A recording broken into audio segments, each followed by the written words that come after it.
everybody, it's Jeremy Lockhorn from the Forays at South by Southwest, where we're here exploring the theme of the creative majority, where what used to be a tightly controlled industry of creativity now applies to everybody.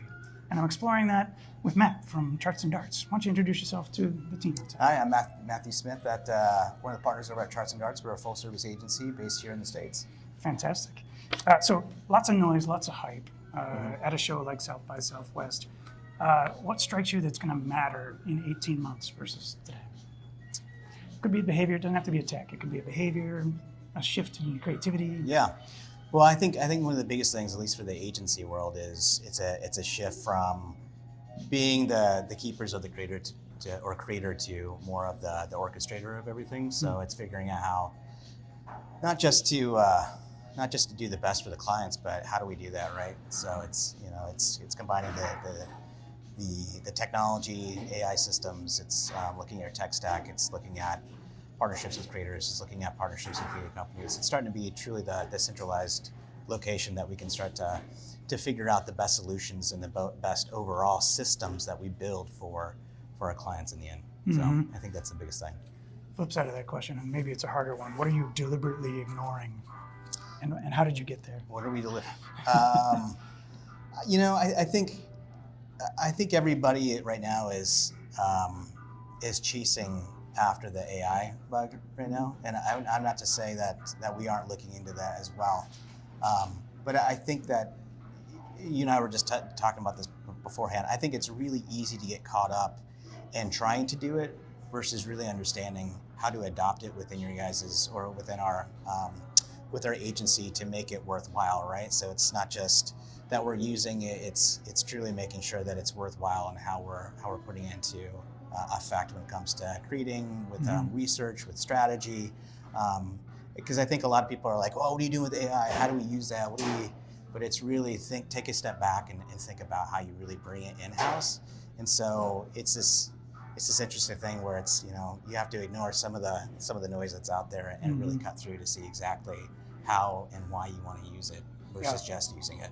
So avoiding the temptation to chase shiny objects and instead figure out how does it really transform. And it's really hard because everybody's asking you about it. You start to see the press asking you about it. You start to see your clients ask about it, and you have to be at the forefront of what's happening to make sure that you can decipher through that noise. So we're now in a world where clearly everyone is a creator and everyone has the tools that they can leverage to produce content quickly and distribute it quickly versus 10, 15, 20 years ago where it was a smaller group of people that had both the tools and the know-how and the distribution mechanisms, right? Yeah.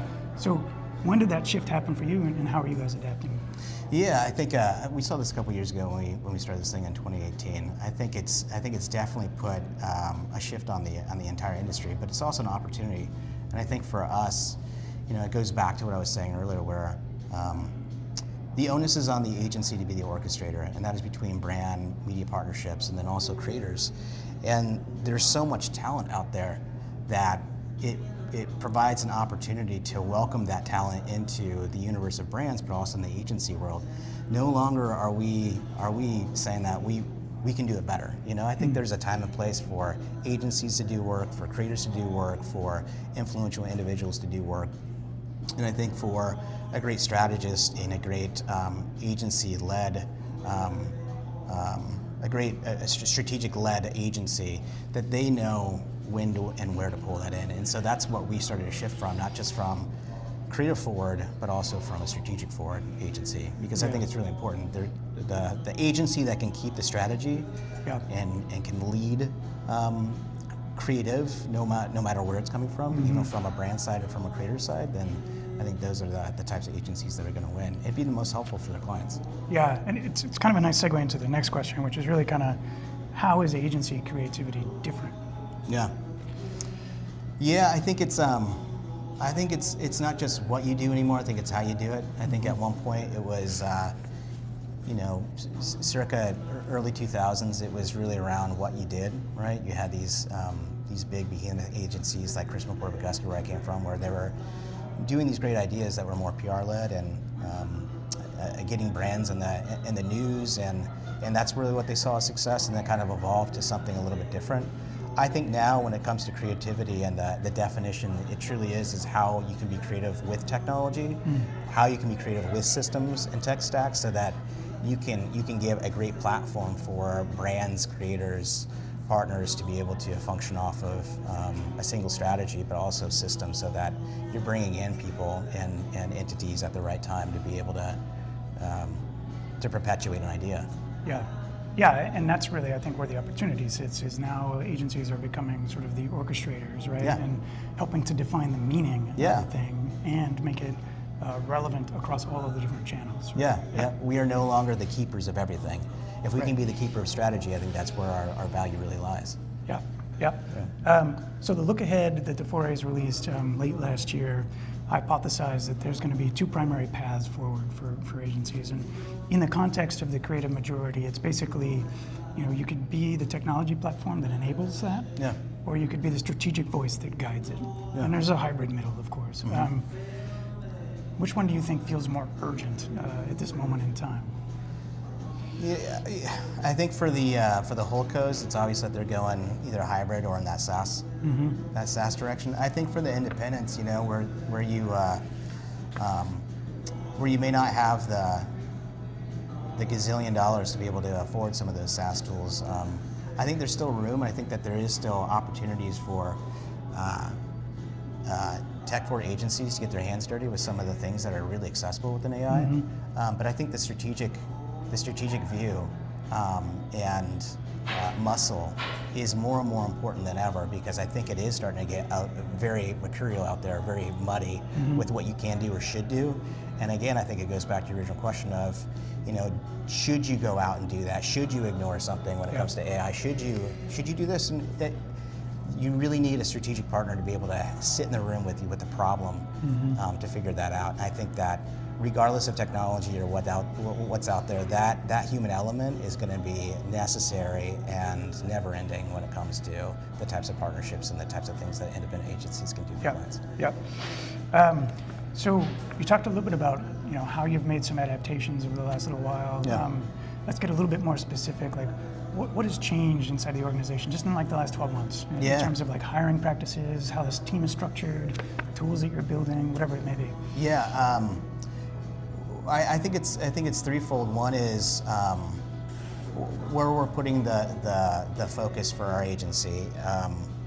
I think it has, for us, moved from looking at the just being creative and media focus to really going back to our roots, where my partner and I were strategists in the holdcos for the longest time, and I think that it's been more and more important for us to get back into the work and focus on the strategic elements, knowing exactly what we've been talking about.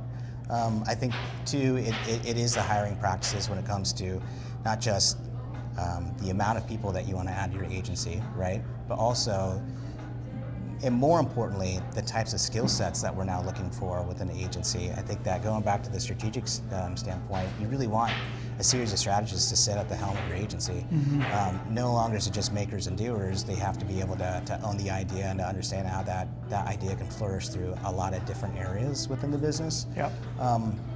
And then I think the last thing is we are focusing on more proprietary tools that we're building out. I think there's a lot of great tools out there from a third-party standpoint, but if you do have the functionality and a technology partner like we do, or I do in the agency of Charts and Darts with my partner Brian Lurch, he's able to build out proprietary tools, whether it's research or content-driven. So I think having those elements, I think, is setting us for success, but differentiating us from third-party tools and then other agencies as well. How are you thinking about the creator economy in terms of where you plug in? How are you tapped into the creator economy effectively? From a full-time standpoint, that are creators, but also from a fractional standpoint, I think it's really important to find creators that you can trust, that you can vet, that you can partner up with, that you can turn to at any point where there's a need from a brand, from an idea perspective, but also knowing how to bring in other creators that might make sense to help tap into culture or fringe culture like we're talking about at Charts and Darts, and those are the types of things that we're looking at.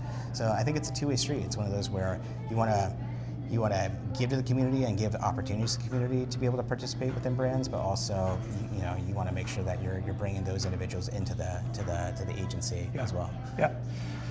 Last question. Yeah. Bit of a wild card. If you were to pretend you're starting in the industry, it's your first year in the industry. Yeah. You've gone back in time. What advice would you give your younger self? No, I'm joking. Find another career. Yeah. No, I think this is I love this industry for a couple different reasons. One, it's obviously the creative aspect, right? But nowhere else where are you going to find anthropology, creative, and technology merging in one single area. And I really dig and love studying how people work, and function in the world, because it's massively important. And I think if I could go back to myself, I'd say focusing on that in the beginning, because that's not where I started. I started selling websites, But I think if I could go back and be like, that's what you're interested in, man. Yeah. Like, go figure that out. And I'm glad that I stumbled upon it, but I think if I would have had those couple more years, I would have been less wandering. Yeah, good advice. Thank you so much. Thanks for making time for us today. Oh, yeah, Really appreciate thanks for having your me. insights. Appreciate it. Stay tuned for more updates from the 4As, everybody.